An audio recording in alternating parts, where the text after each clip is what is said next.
Hey guys, I am taking over Skylar's channel for the day. I'm Olivia, and I am going to teach you how to attach foam clay to EVA foam. So, if you are excited about this tip, like I am, because this is an awesome thing, please type awesome in the comments. And also, subscribe, that'd be cool. That'd be a good thing to do, and hit the bell. I'll let you know all sorts of things that we're up to. Okay, so I really love this technique, and I've used it for these pauldrons that I made way too long ago. I'm so far behind. But, so what we have here is we've taken our sweet dope knife. You can use an X-Acto knife if you're not dope.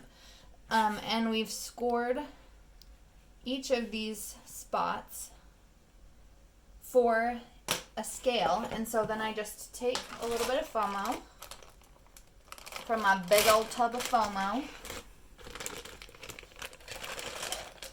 seal it so that it's, and then you shut it again because you just popped it open.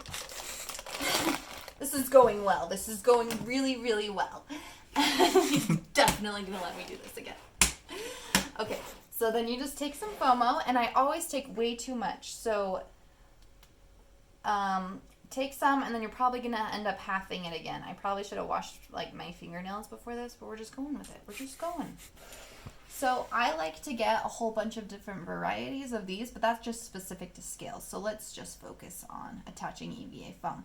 You've got your water, so make sure you have a little dish of water, and then you've scored your surface, and then you're just going to take your FOMO, you're going to roll it out, and just kind of manipulate it with your fingers to get the shape that you're kind of hoping for. So I'm doing this one right here. I like it to look really organic. That's one thing that I really love about FOMO. Now I'm just going to take a little bit of water, and I'm going to dip it. I'm going to dip my finger in the water and then just rub it on the foam where it's been scored. And then I'm going to rub it also with my wet finger on the back of my little scale. And then you just kind of press it on and it sticks. Now I'm just going to show you when you peel it, if you want to rearrange, it kind of gets these little score marks in it, and that's what grabs it onto the foam.